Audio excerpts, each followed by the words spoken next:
Hi, and welcome to episode 10 of How to Work When No One's Watching, the home edition. Congratulations, you made it to the 10th episode.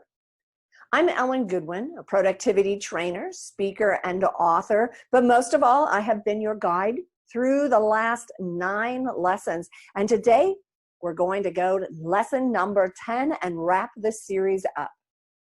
So, today's question that I've received is, at the end of the day, I feel like I've been busy all day, but I have nothing to show for it. What am I doing wrong? Well, number one, I don't think you're alone. A lot of people are feeling like that. Like they're going all day, they're working, they're doing things, but at the end, they've got nothing to show for it. So, what's going on here? Well, busy does not equal productive. I'm sure you've heard that before. And sometimes it's hard to get that through our heads. What's going on when you're busy is you are in motion. Now, motion is totally different from being in action. Think about a hamster. A hamster gets on the wheel and he runs and he runs and he runs, or she, and they're running, but they're not getting anywhere. They are getting nowhere. At the end of that run, they are still where they were. They were in motion.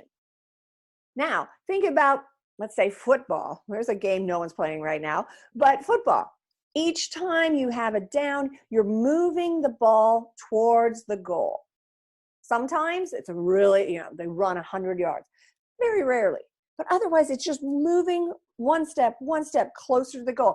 They are in action because they are moving towards a goal. Think about it this way. If your goal was you were going crazy and you decided you wanted to run to the next town, getting there, hitting the road, running, taking steps, getting closer and closer to the next town, that is action. Getting on a treadmill and running that same number of miles is motion because you are no closer to your goal at the end of that treadmill run. You've been in motion. So that's what happens during your days. You get into motion and it feels like you're doing something, but you're not. The problem is your brain sees motion as action. So the key is to really be in action, to be moving forward. Now, if I decided to straighten up my office, I would be in motion if I just went online and ordered a whole bunch of new containers and folders and things that would make my office look really nice. But I'm in motion because I am no closer to getting that office cleaned up than I was before. I've just got some new cool stuff on the way. I would be in action if I started picking up papers, looking at them and either filing them in where they need to be filed or filing them in this circular container. Getting rid of them.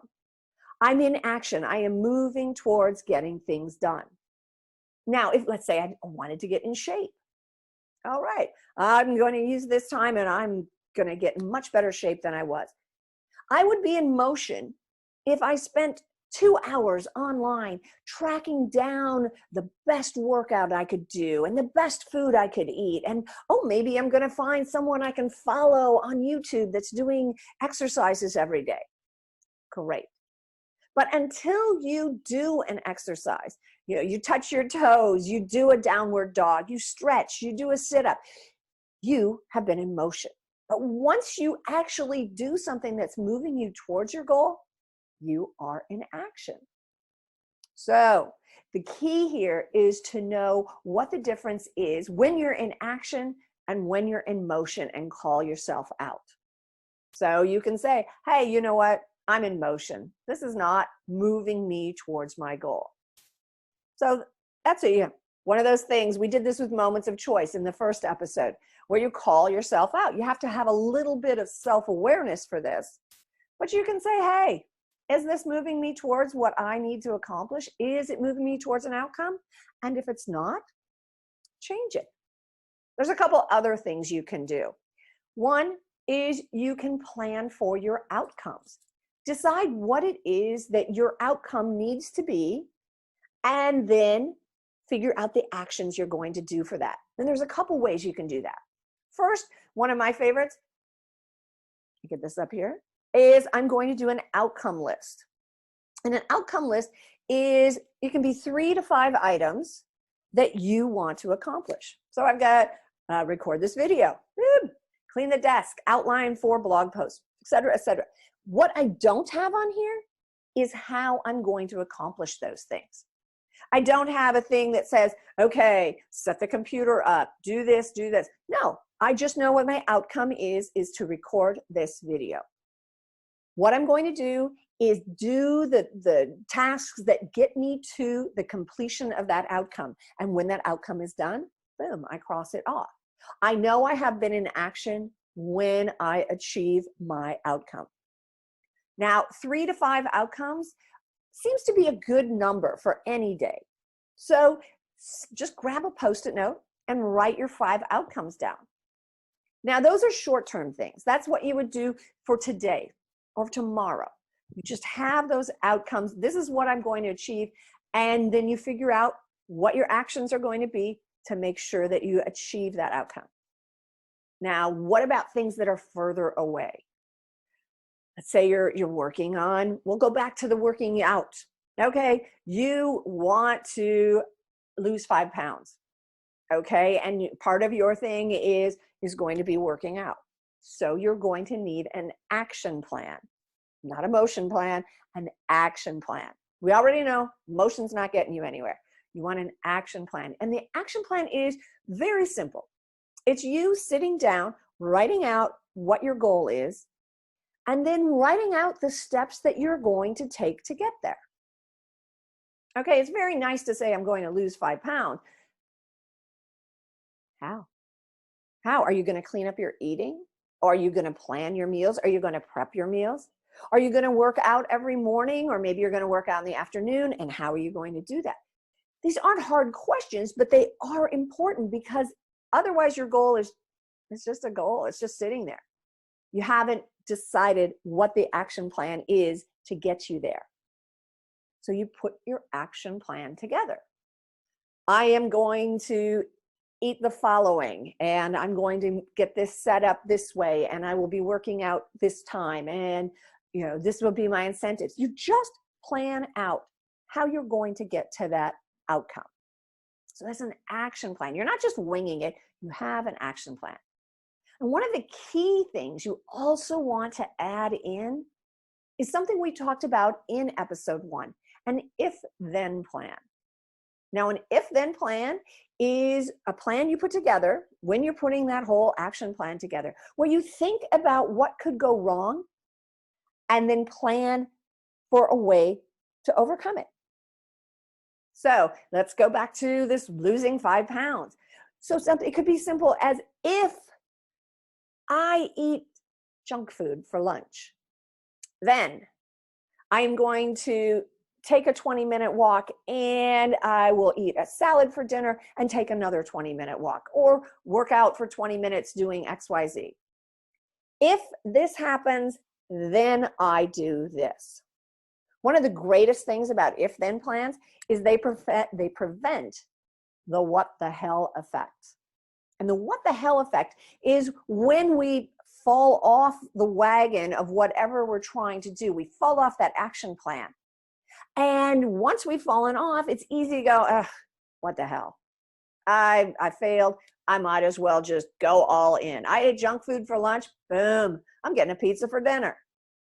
The what the hell effect is in full effect at that point.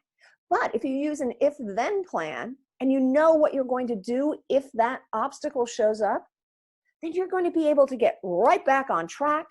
You're not going to eat crappy food for lunch and for dinner. You're going to be back on track. The what the hell effect doesn't just apply to eating. It can apply to anything that you're working on. And it rapidly takes you from action straight back to motion. So you want to have if-then plans that help you know what you're going to do when you fall off track. So be in action.